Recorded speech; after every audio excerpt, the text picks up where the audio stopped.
আজকের এই দিনে তোমায় পরে বলে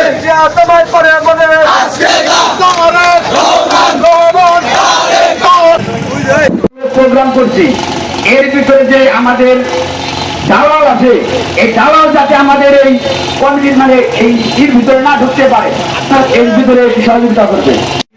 সংগঠনের 44তম প্রতিষ্ঠা বার্ষিক উপলক্ষে আমাদের এই আয়োজিত সভায় যারা উপস্থিত আছেন সবাইকে জানাচ্ছি ধন্যবাদ।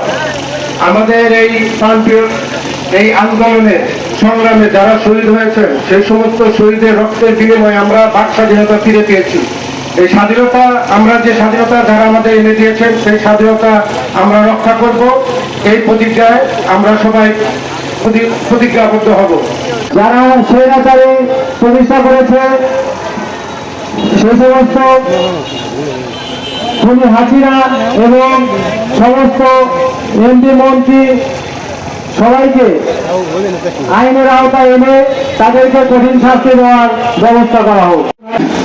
সমাজের এই আন্দোলনে যে সমস্ত ছাত্র জনতা শহীদ হয়েছেন তাদের আত্মার প্রতি তাদের আত্মার মাত্রা কামনা করছি। সেই সাথে আমাদের শিবালয়ের কৃতি সন্তান ওয়াইলির গ্রামের কৃতি সন্তান রফিকুল ইসলাম পুলিশের গুলিতে নিহত হয়েছে, শহীদ হয়েছে, তার আত্মার মাত্রা কামনা করছি। দীর্ঘ সময় আন্দোলনের পরেও ভোট চুরি কারচুরির মাধ্যমে বারবার ক্ষমতা এসে এদেশের গণতন্ত্রকে এই কুচক্রী শেখ হাসিনা এই ঘটনি বেগম গণতন্ত্রের গলা টিপে হত্যা করেছে। সেই গণতন্ত্রের হত্যাকারীকে আমাদের দালাল ছেলেরা তাদের তাজা রক্ত ঢেলে দিয়ে বৈষম্য বিরোধী আন্দোলনের মাধ্যমে ছাত্র জনতার ঐক্যবদ্ধ আন্দোলন দিয়ে তাকে পতন ঘটিয়ে এদেশ থেকে পালিয়ে যেতে বাধ্য করেছে। বাজি রেখে রাজপথে আন্দোলন করেছে, তাদের সামনে এসে দাঁড়াবেন না।